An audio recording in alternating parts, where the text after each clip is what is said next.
Perfect. So thank you again, everybody, for being here. Happy Friday. Thanks for being with us for these 3 days. And we're going to go ahead and get started. I want to let you guys know we have a pretty grammar heavy session, kind of like yesterday. We're going to be going kind of quickly through some of the concepts. If you want to take your phones out and take pictures, please feel free so you can go back and look at them as well. All right, so welcome to day 3, revising and polishing your essays. I'm Maya de la Torre, and Katie, my colleague, is going to be joining us today. So let's go over the agenda. So today we're going to go over some transition words, some words and phrases to avoid, some grammar devices, proofreading your writing, and how to peer review. I'm sure some of you guys are already familiar with this concept. We're going to go over it a little bit more. So transition words. Transition words are like bridges between parts of your paper. They're cues for how a story happens or how a paper developed. Again, yesterday we talked a lot about storytelling, and this is kind of re-emphasizing that. Transition words help carry a thought from one sentence to another, from one idea to another, or from one paragraph to another. And they link sentences and paragraphs together smoothly, so there are no abrupt jumps or breaks between ideas. Again, reinforcing the fact that you want to make the reading experience as enjoyable and interesting as you can for the reader. You don't want to be confusing them by jumping from one topic to another. OWL at Purdue is a great, great resource for this. If you want to take a look at this link, I can also share it in the homework PDF for you guys later on. So this is where you might want to take your phone out and take a photo. So some transition words for addition, you can use indeed, furthermore, moreover, additionally, and also both X and Y. So if you want to connect, add a little bit more detail to a thought. If you want to introduce a thought, you can use things like such as, like, particularly, including, as an illustration. For reference, you can say regarding, in regard to X, as for X, concerning this, right? Similarity, if you want to connect two phrases that have something to do with each other, you can say in the same way, by the same token, in like manner, right? Or to clarify something, basically saying o sea, right? Specifically, more precisely, in other words, this is all helpful to kind of connect your thoughts while you're writing. If you want to emphasize conflict, you can say but, however, whereas, in contrast to, in fact. Concession, even so, nonetheless, nevertheless. For dismissal, you can say regardless, either way, whatever the case, all the same. To emphasize something, most importantly, indeed. And to replace something, you can say or rather, instead, or perhaps even, if not. If you want to express consequence, you can say therefore, due to the fact that, as a result, in consequence. Something that's conditional, if when, on the condition that, in case that, granted. It's sometimes easy to see all, it's sometimes easy to forget that there are multiple ways to say the same thing, right? If you want to express the purpose of something, you don't want to keep repeating in order to, in order to, in order to, right? You want to kind of mix it up a little bit, even if you're expressing the same, same type of idea, if that makes sense. So make sure you are varying these transition words. Again, initiation in the first place, continuation, subsequently, previously, for conclusions as a final point eventually. You don't necessarily, I mean, you can say to conclude with. I like to kind of mix it up a little bit, but you can say lastly, finally, right? Resumption, to return to kind of, retake, really pick up another idea that you've already expressed maybe at the beginning of your essay. And summation. Given these points, this can also be used in your conclusions for the summation. In conclusion, in sum, altogether, in short, to kind of bring everything together and give it a strong ending. We're going to talk about level of formality as well. Give me one second. Although US academic writing isn't as formal as Mexican style writing, it's still important to use the correct level of formality to show respect for the reader and to show your writing skills, right? So keep in mind who's the person who's reading this. They don't want to be talked to very casually, right? It is formal. Some words to avoid. A bit, a lot of, some contractions, isn't, can't, doesn't. You want to avoid contractions as much as you can. Does not, would have, isn't, is not, cannot, right? You want to say the interviews are a bit difficult to schedule. You can say slightly. You can say because you want to explain more than just using these kind of more simple words. Kind of, sort of, you want to be certain. For example, here on the fourth line, kind of and sort of, you don't want to use these because you want to show certainty. You want to show that you know about the findings of your paper. You know what you're talking about. It's not just kind of. Again, till, this is another kind of almost slang word, right? You don't want to use that in academic writing. Some other taboo words: plus, so, and, besides. You want to maybe try and find a more formal or a more academic sounding transition word if you want to go back to those transition words. Again, stuff. You want to be clear about what you're talking about. What stuff? What things? A while? Okay, for how long? Be as specific as you can be without being too wordy, but you do want to give enough context so that people know what you're talking about. Always, never. Give more. I mean, nothing is, it's rare that things are always, right? It's rare that things are never. You want to be more clear, give exact time, give exact examples. Same with perfect. The perfect solution to the problem, you can reword that, right? Really, so, super. Again, sounds very, very, very casual, very informal. You also don't want to be too subjunctive. Expressing your opinion is not wrong, but you should carefully reword this to focus on the facts and less so your opinion. Um, Especially when you're talking about admissions essays, because it's not, it's a different kind of essay, right? Um, Beautiful, ugly, wonderful, horrible, great, boring, obviously, naturally. Things that might be obvious to you may not be obvious to the reader, and you don't want to assume that something is obvious for them because you never know what they know or what perspective they're coming into your, reading your paper with. It's important to write like a professional. Here are some tips. Participles, absolutes, adjectives shifted out of order, and vivid verbs and similes and metaphors can help with this. So participles are an ing verb or an ed verb that are placed at the beginning of the sentence. So here you can see two examples that kind of make your writing a little bit more interesting, maybe make it pop. So we have the diamond-scaled snakes attack their prey versus hissing and slithering, the diamond-scaled snakes attack their prey. You can see it is a little bit more creative, but it makes it more interesting, right? You can visualize the image better than just, this is a telling versus a seeing sentence, right? A showing sentence, sorry. Participle example, here's an example from the literature: shifting the weight of the line to his left shoulder and kneeling carefully, right? It gives you an entire image of what's happening. Absolutes, a two-word combination, a noun and an ing or ed verb are added onto a sentence. For example, the cat climbed the tree. Again, feet kicking, the cat climbed the tree. It just gives you a better image. I'm going to go through this pretty quickly, so if you want to take photos, please feel free. Here's an example: torn wrappings hanging from his arm, the mummy stepped out of its gilded box. Again, you want it to be as vivid as possible, especially when you're describing, I mean, use it sparingly, but especially when you're describing a very maybe visceral experience you had that really shaped you as an academic. You want to try and make the person feel as though they were in that situation with you, right? That's going to create empathy, that's going to create interest in your paper. Adjectives placed out of order. For example, here, the large red-eyed angry bull charged the matador. Or the large bull, red-eyed and angry, charged the matador. I mean, you can take out the red-eyed and angry and the sentence would still make sense, but it adds a little bit more, right? Here are some examples from literature. The pavilion was a simple city, long and rectangular. You could have easily said the pavilion was a simple, long, and rectangular city. Simply just not as interesting, right? Vivid verbs, again, how to be vivid. The gravel road was on the left side of the barn versus the gravel road curled around the left side of the barn. This is active versus passive voice. Again, you want to avoid is, was, is, are, was, were as much as you can. The gravel road curled, you can see it curling, right? The gravel road also obviously just was there while it was curling, but having the verb curled is a lot more interesting. I'm going to skip over this. Similes and metaphor as well.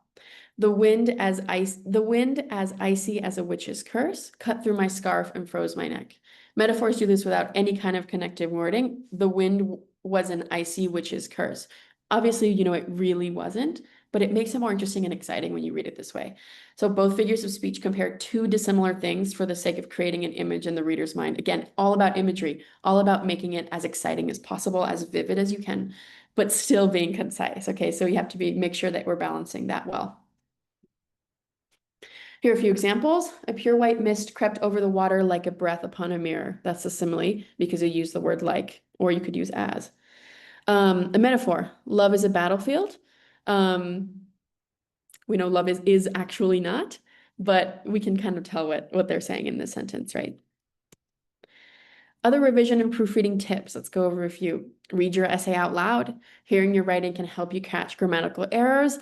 It can help with the flow. It can help with your transition words. It can help with maybe awkward sounding sentences that you maybe wouldn't say as though you're speaking out loud while you're writing an essay. Well, when you write an essay, it's not all about how you speak exactly because it does have to be a little bit more academic, but it's still important that it sounds okay and that it flows well. You can also record yourself and listen to yourself, or you can have your computer read it out loud to you. Sometimes it can be a little bit weird with the robotic voice, but it's okay, to hear it kind of from an outside source helps you analyze it a little bit better, almost as though it wasn't really your writing, right? You can begin at the end of your essay, read it backwards. If it still makes sense, sentence by sentence, then it's probably a pretty strong essay. Another tip for this is something a professor told me once at university, that if you take the last sentence of your essay and you can put it at the top of your paper as the first sentence and it still makes sense, that would be that's a pretty good sign that you've kind of wrapped everything up and could have a strong conclusion and have a strong opening paragraph, that you have, similar themes running through your entire paper. It's not just, disjointed ideas kind of meshed to be long enough, right? Also ask for other people to read your essay. Your community knows you well. Your family, your friends, your teachers, even some advisors might know you pretty well. So ask them to read it. Ask them specific questions too. Do you think this really reflects my love of literature? Or do you think this is too repetitive if they have my CV in front of them as well? So the people around you will always be a good resource as well. Has anybody ever conducted a peer review?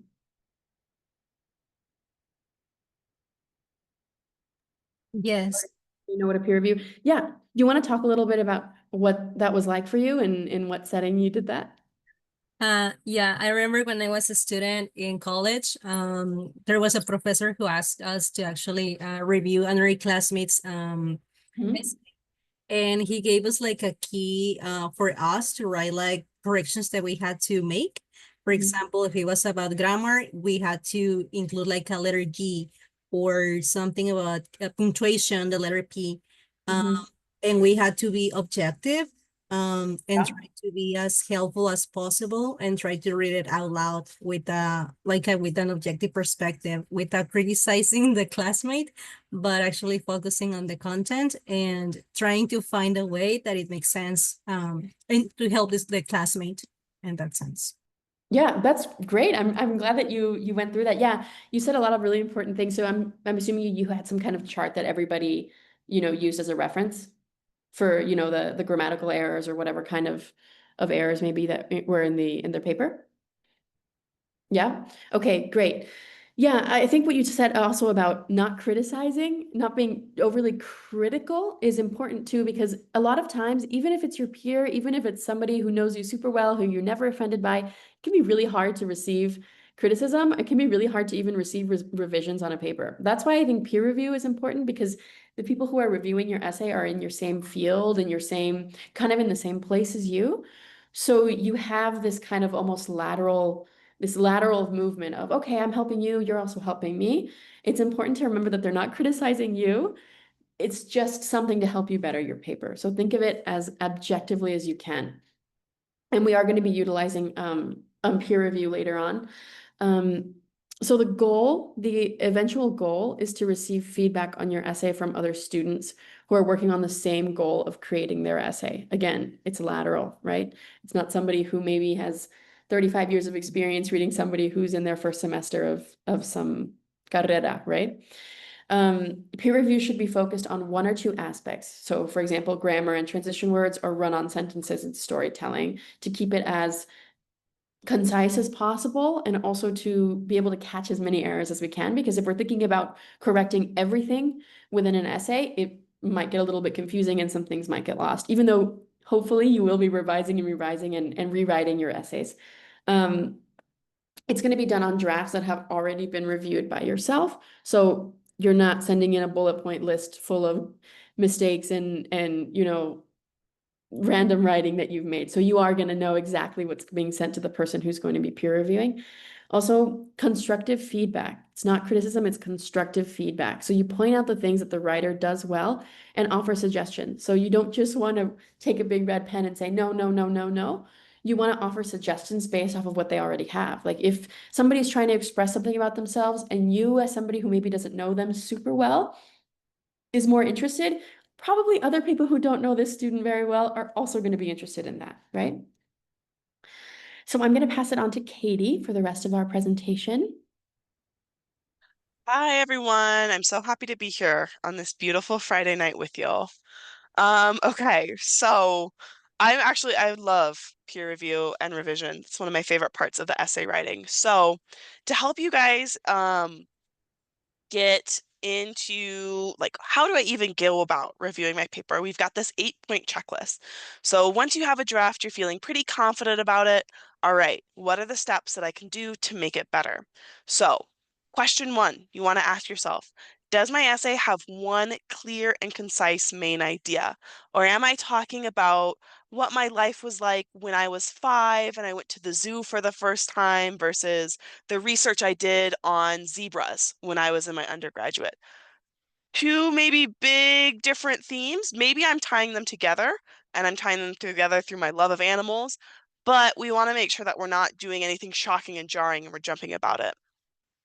And then, of course, is this theme addressed in a good, solid thesis statement? So that's when you've got your full essay written, you're going back to your introduction and your thesis statement saying, does this sum up my essay? Is this accurately representing what I'm writing about?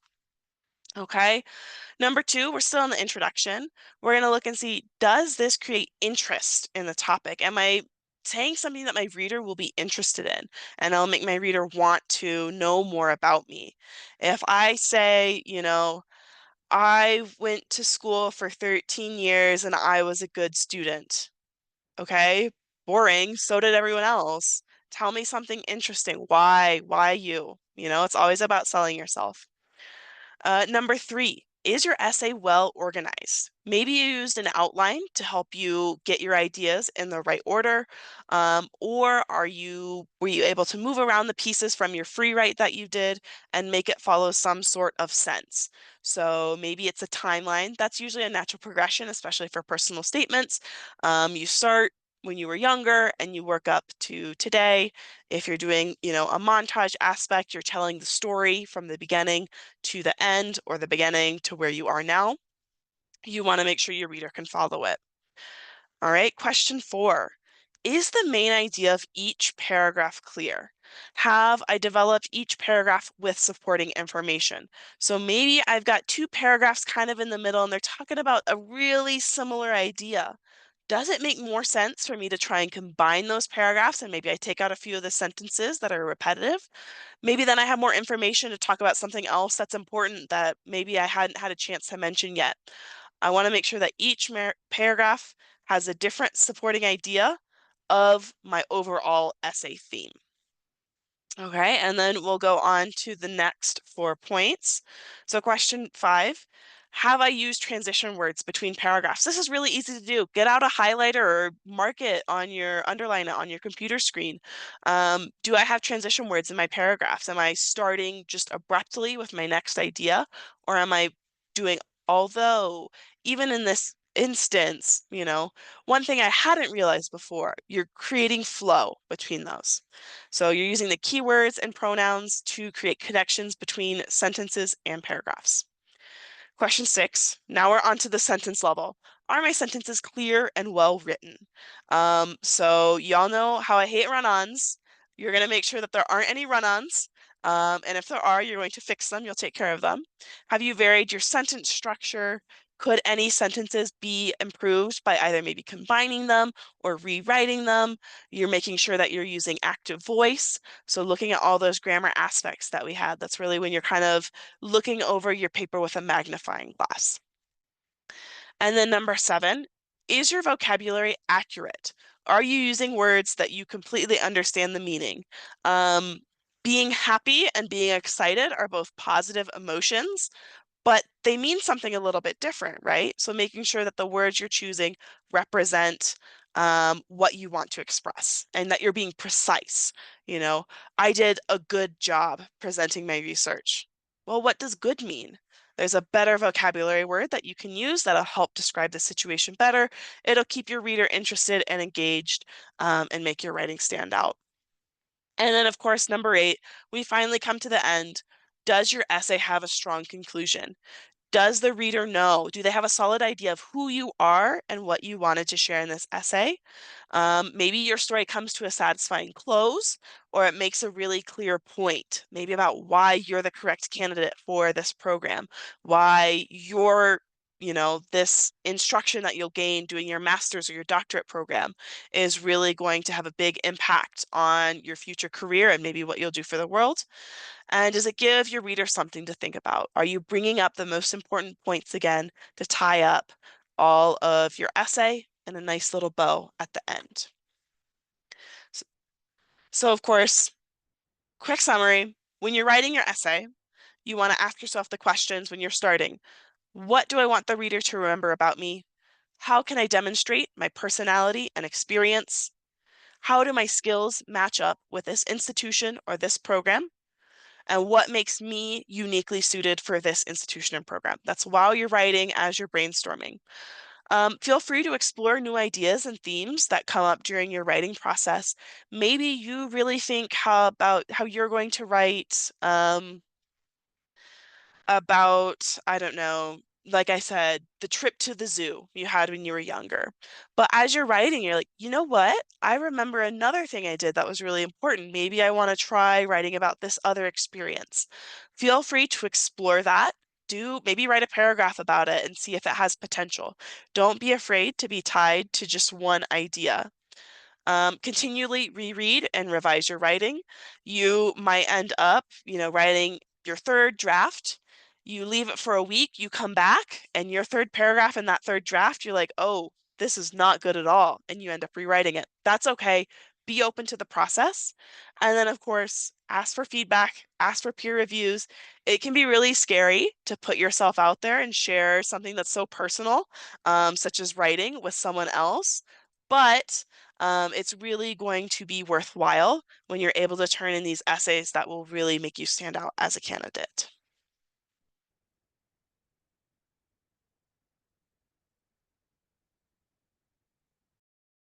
So this right here is an example of a rubric that you can use it just as an example to kind of guide your writing, or if you want to get more specific with it. I've also added this to your homework PDF that I'll share just in a second.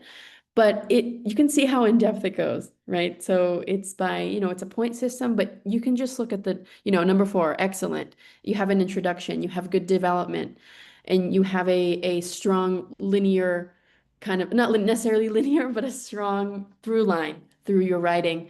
And here it says formato académico, academic format. You want to make sure that you are accurately answering the question. It can be really easy to get sidetracked and start talking about something else, but you do want to make sure that you are completely answering the question to the best of your ability.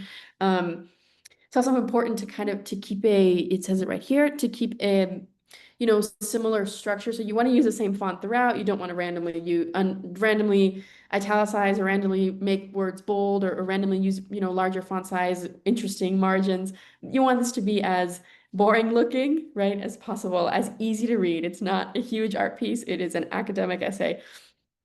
You want to use clear language and grammar. Check the grammar. We have so many resources right now.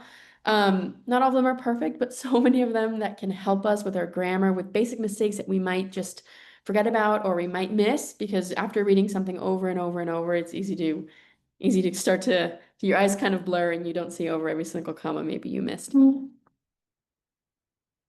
right, so if you want to take a scan, here I have the homework PDF. We have kind of a longer writing assignment for today.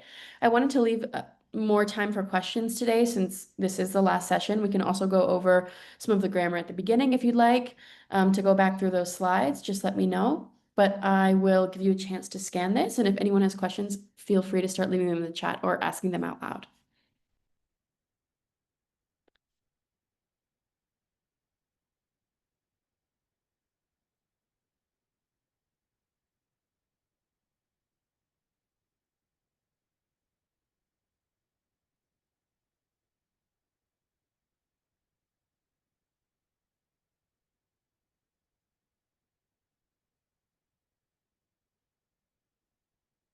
Any questions or comments? Yes, I have one question. Well, I was thinking about including in my essay some of my most recent experiences in my studies. For currently, I'm taking a course at HITAM about banking and financial law. I haven't really finished the course, but I have already had some teachers that have make an impact on me because they know a lot. They know many things about financial institutions, and they took all they have also their master's degree at some different universities in the United States. So I was thinking if it would be useful to include this something related to this, maybe that having um, or that being exposed to their knowledge has helped me to have a deeper interest in banking and financial law, maybe. Yeah, absolutely. I think that would be great to include. Even if it is recent, I think it's totally fine. You could maybe frame it as, this has helped me reinforce the fact that I know I'm interested in this, or even in the short time, I can tell already that this is something I'm interested in. Yeah, I think anything that feels authentic to you and your professional academic journey, absolutely include it. Okay, thank you. Yeah. Christian, I see your hand up. Yes, I just wanted to ask how important is the scores we get in the metrics every university is? Because I know that maybe every college or every university will be different evaluating your essay, but does it become really important how you scored in those metrics, or it's just a matter of how you do trying to express when it comes to like that maybe all their essays they choose or that they think are a good fit are like pretty balanced in their scores. You mean having to do with this rubric? Well, Or I mean, just in general, like your every essay evaluator will uh-huh. have their own rubric to judge the essays, but how important is this score with the whole package? The essay is very important because it's your way of explaining who you are and they're for the first time they get to know you because on paper your grades are yes, of course everything is important. They want to see the entire thing, right? The entire admissions package, but your essay is you directly speaking to them. So definitely it is one of the most important aspects of your application, but they do look at it holistically. So it's not the only important thing, but that's why, we've been reiterating, take your time with it, revise, revise, revise, because it is very important. If I could add to what Maya says, usually the essay is really important for kind of deciding between candidates. So let's say, Christian, I have your application here, and then I have applicant B, and you're the same in everything. You went to the same school, you have the same grades, you have maybe the same experience as well.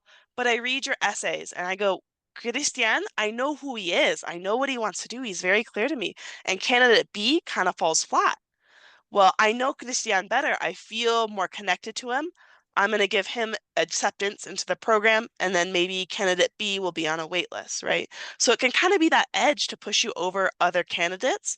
I will say, not really one factor of your application is make or break, So maybe your grades are a little lower than you'd like. Maybe you write a really good essay. Maybe you don't write a good essay, but your grades are high. It all factors in, and it's hard to say that there's really one thing that is a deciding factor. And that's why sometimes it happens, you know, you're allowed to apply through opportunity funds to 5 universities. You might get into 3 and you might get rejected to 2 with almost the same application materials. It also depends on what the university is looking for in their students, how many spaces they have available. So that's why I know it's a nerve-wracking thing not to know exactly what they're looking for, but that's why we're here to help guide you to the best path, the best option, and to show off your skills and abilities to the best of your ability. Exactly. Thank you, Katie. Emiliano. Yes. Well, first, thank you for the workshop. It's been like really useful. I wanted to ask. Uh, I get a little bit confused because I think there's multiple goals in each essay. You know, I mean, so I wanted to have like to make sure that I got it clear. So for the personal essay, it's like as you put it to us, like who are you and what's important to you, but at the same time, how do you fit well with the university, like personally, in some way? And the academic statement of purpose um, is what do you want to do there and how that university will allow it, no, or will like enhance your process there. Um, because but I wanted to ask like again because I don't know, like I think it can be a little bit confusing also in like the I don't know the name of the essays that you have to write. So yeah, like I just wanted to make sure that I get it right. Thank you. Yes, you got it. And I agree, it is a little bit confusing and it can be kind of hard to differentiate those 2 essays. It's okay if you're writing your personal statement and your statement of grant purpose and your rough drafts are they kind of have some similar themes. As you continue to edit and revise those, that's when you can really go back to, you know, the definitions that we had. What should be in my personal statement? Okay, I've got that really good in these paragraphs. I've got a few lines here. Those would fit better in my statement of grant purpose. So I'm going to change those over there. I'm going to make sure that everything makes sense there. And that's how you can kind of make sure that you're including those definitions really well into your revising process.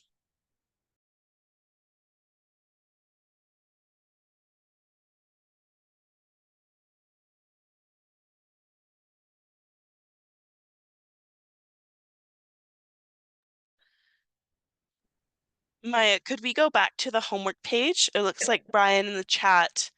Oh, he's asking where do we have to send the homework? So if you're in the Opportunity Funds Mexico program, I believe you'll be uploading your homework to the Google Classroom. If you are not, this homework is for you. It's to help you in the writing process and to get better. You do not have to send it to us. Honestly, if you do, I probably will not have time to review it. So use it for yourselves and use it in your writing process and come talk to your Education USA advisors for essay revision when you've got some drafts that you're working on. Yeah, exactly. And if you don't know who your Education USA advisor is yet, you can find it on our Education USA Mexico website. We have all of the centers and who covers each state.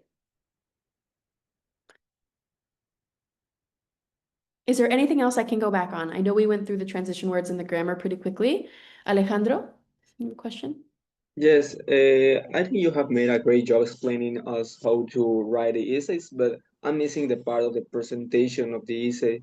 So, for example, often when I have wrote some documents, I don't know if, for example, blank lines between paragraphs are okay, or if I need to use the spaces between, I mean, the start of the spaces at the beginning of paragraphs. I don't remember the name of that aspect of the document.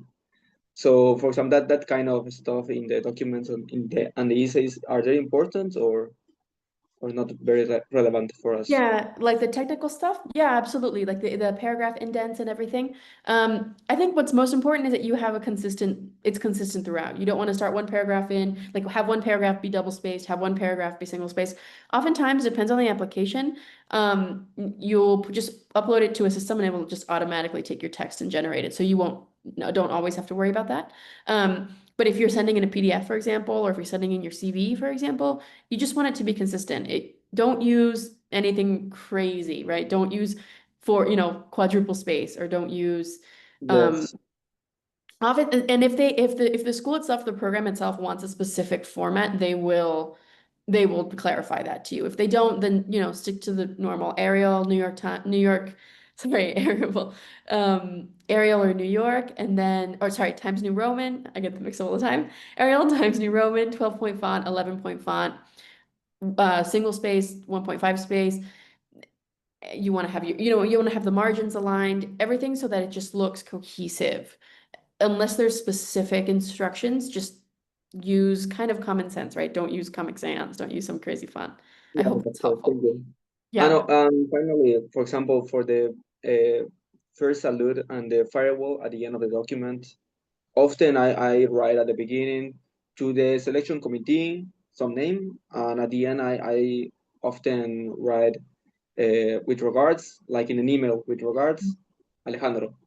So I don't know if that's okay for an essay or a statement of purpose, or if I need to change that first presentation of myself and salute for the selection committee or whoever is going to read the essay, depending on the type of document. Honestly, I would omit that. I mean, they know it's a personal essay, so they know who you're talking to. It's not a letter. It is just an essay about yourself. So you can, if you want to if you have, the space to have an interesting title, you can, but it's not necessary. I mean, it's your essay about you, and they know that, and they've clicked on the link that says personal statement. So I don't think it's necessary. I don't know if Katie, you have more thoughts on that. I'm going to take a harder stance than Maya. This is not a letter. You do not address it to anyone, and you do not sign your name at the end. Like you said, they already know whose application they're reviewing. The most you might put at the top of your document is your name and candidate for name of the program you're applying to. You write your essay and you leave it at your conclusion. You don't put your name on it because, like I said, they already know who you are. It can be a little weird to have a different format if it's written like a letter. That's not really the style that they're looking for.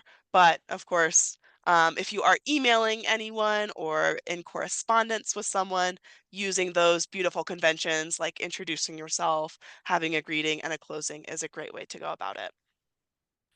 Yes, thank you very much. And Jolie, your hand's up. First of all, thank you very much for the whole work you're doing in helping us. And my question was regarding if there's any advice or any web pages which we could check out, whether on grammar, on proper grammar, because sometimes I don't know if I should add a comma there. Sometimes I don't know if in English it's all right to put a dot in there. I'm a little bit mixed when it comes to that. Owl at Purdue for me is one of my favorite resources. I'll put it in the chat right in a second. It is incredible. It goes through every single grammatical, OWL at Purdue, or Purdue Owl, however you want to put it. It's the online writing lab for Purdue University, and they have so many resources. They have resources specifically for essay writing, resources specifically for graduate essays. They go over all of the graduate essays as well. M dashes, ellipses, every single grammatical detail you could think of is in that website. That is a great tool. Also, I don't love to encourage this, but sometimes it does help. You can use grammar checkers. I mean, this is one of the ways where you can use AI if it's just simple. If you want to say, okay, just check the, simple grammar in this sentence. Is the comma okay here? That can be okay. You don't obviously want to rely on it way too heavily, but that can be an easy checker. I have found, though, I will say, in my experience, Grammarly, sometimes if I turn it on, it doesn't catch commas, and it removes commas that I think should be there, and it really lets run-on sentences. It allows run-on sentences.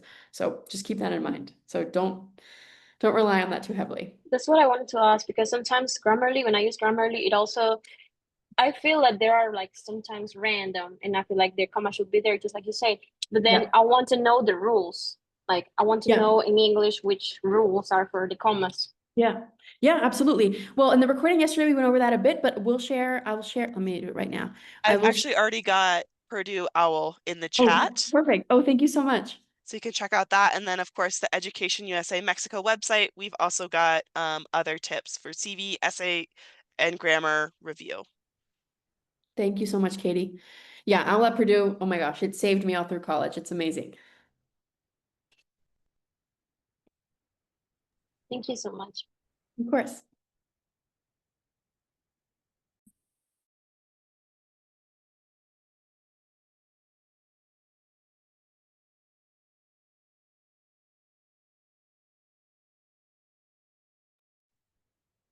And while we wait for any more questions, I will just say in the chat, I put the recordings for the day 1 and day 2 sessions. Right now they're unlisted YouTube videos, so make sure you copy and paste those into your browser or save them wherever you have. We're going to try and get a YouTube playlist up with day 1, 2, and 3, but that probably won't be until next week. So in case you want to review anything from day 1 or 2 over the weekend, you have those. And then of course, Purdue OWL, the Education USA Mexico page. Those are all great resources. And of course, the YouTube channel also has a lot of additional essay writing resources and videos and, you know, other people giving similar explications, which can help sometimes hearing it from a different voice.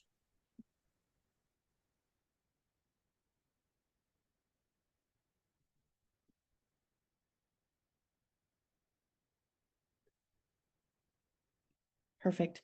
Well, if there are no more questions, I think that'll be it for today. Let us know if there's anything else. Feel free to email us, contact your nearest advisor if you haven't already. And yeah, thank you so much for joining us for this workshop. I hope it's been helpful. Thank you for joining us on a Friday. And like Katie said, we'll try and get those videos up for you as soon as possible. Thank you Maya, so do you much. want to go to the last slide? I worked Yes. really hard on all the GIFs that I Yes, put in yes, the yes, yes, presentation. yes. Here we go. Happy Friday, everyone. Thank you so much. Happy Friday too. You. Thanks. Thank you very much. Thank you. you. Thank you. Thank you. Bye. Thank you. Thank you. Bye.